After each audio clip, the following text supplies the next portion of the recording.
What's up, Matt Clark here at the new Matt Clark. Just a video on why it's better to just put the blinders on, mind your business, and just do your own time in the penitentiary system. Stay tuned for a great video at the new Matt Clark.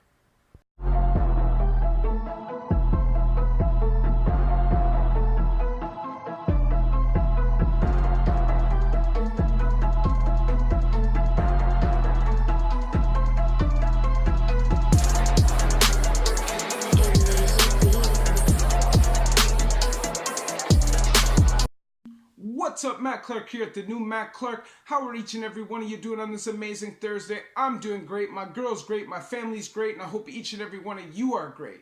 A long, hard day at work today is worth it. It's been a while. I enjoyed it.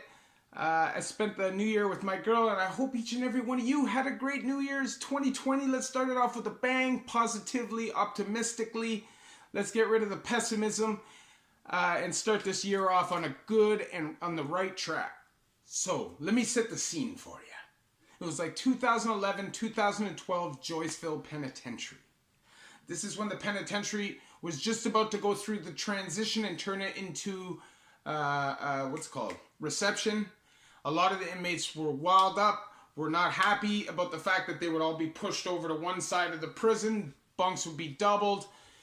At that time, in a high medium, every single person except for 2 or 3 cells on each range were a single cell. And if you were in the double cell, chances are you were in there alone. So the whole separation had this jail tense. I'm not saying that had anything to do with this, but you know what I'm saying. The times were just heated. So, you see this? Right here? Let me show you. See that scar right there? That's from a clavicle decompression surgery in my shoulder, where they take all the muscle off, they cut 1 inch of my clavicle bone off, took out the AC joint, all the destroyed cartilage, and then reattached all the muscle after they cut the 1 inch of my collarbone off. And I was in a sling for 3.5 months in Joyceville Penitentiary. Obviously, you would think that while you're in this sling, you're in this vulnerable situation, you would think and you would use your brain, right?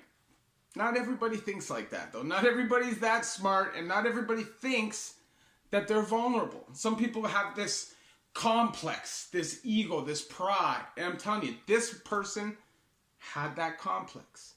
He had the exact same surgery as me. When he came back from the hospital, he's sitting on the range in his sling, hanging out, drinking coffee with the boys. And there was a guy on the range, a PC from the bucket, somebody who is in protective custody in provincial. There's no protective custody in the penitentiary anymore, unless you're in max.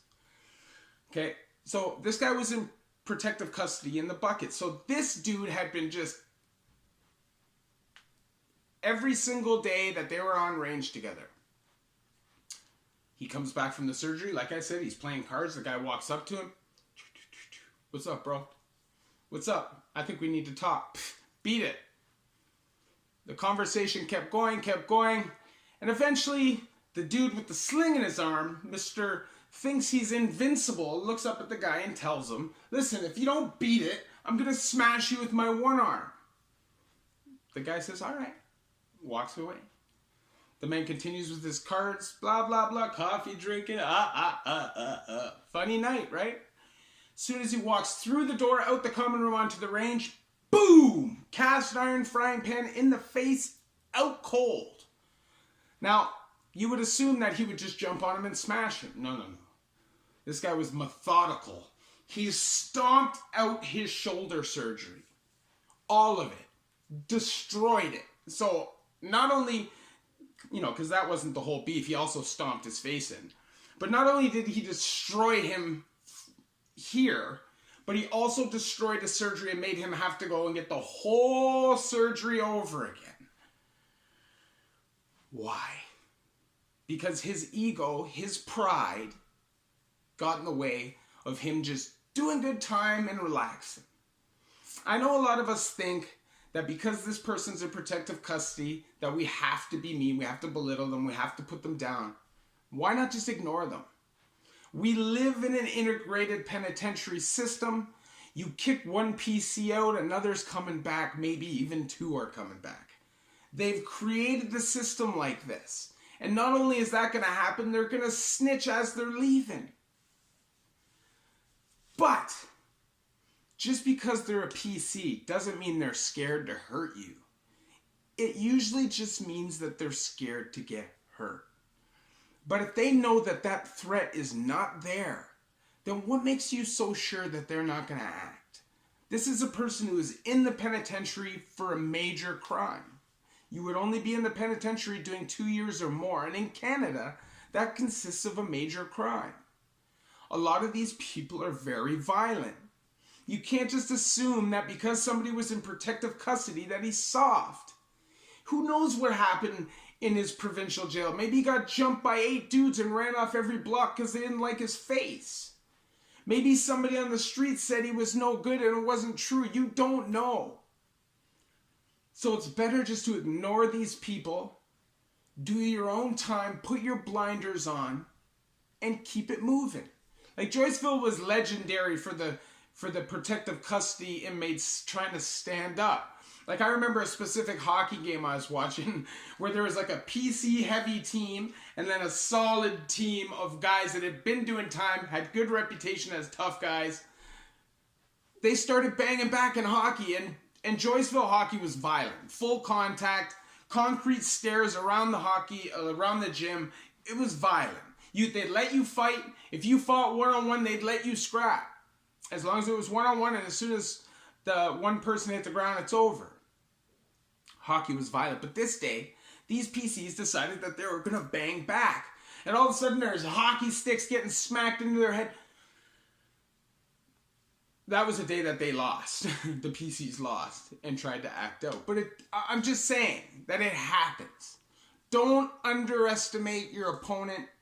Don't treat people with disrespect just because, at the end of the day, unless they're a chomo or a snitch, who cares? Who cares? And even if they are a chomo and a snitch and you don't have to live with them, who cares?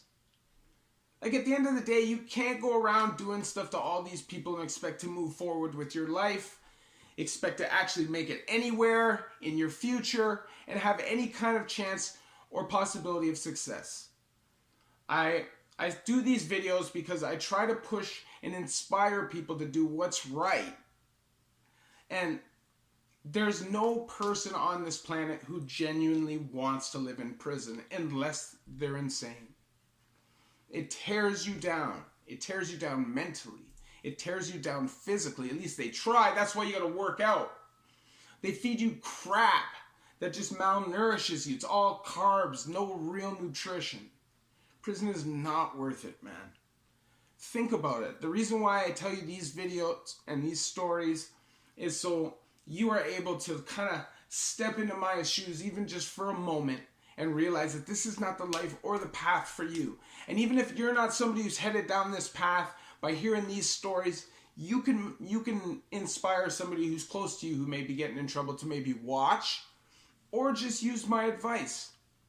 You know, that's up to you.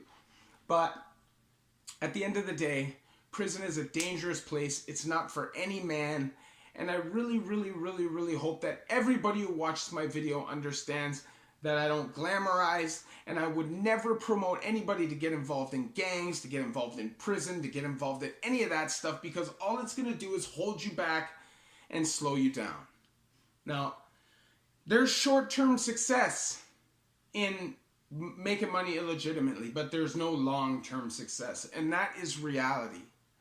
And all you got to do is look at history. All you got to do is look at all the true OGs from back in the day and where they're at now.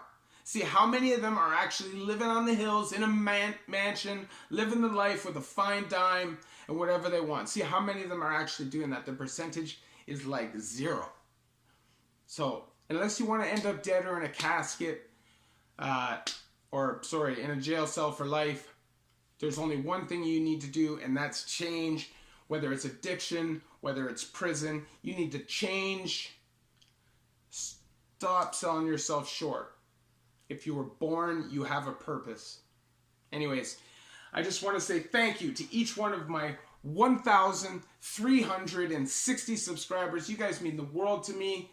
Every single day I wake up striving to come up with new video ideas. And by the way, if you have video ideas or if you have questions that maybe I can make a video about, you can leave that in the comment section. But every day, every single day, I think about you guys. You guys help me feel like I'm accountable, and it's amazing. So if you could please hit that like button. If you could please hit that bell notification button after you hit that subscribe button so you get these videos when they're new. If you could please share with somebody on social media so we can help spread the message and help show people that there's a better way, that there's way more options. All you got to do is look for them. Anyways, thank you. Oh, by the way, there's a PayPal option. Link will be in the description. Love each and every one of you at the New Mac.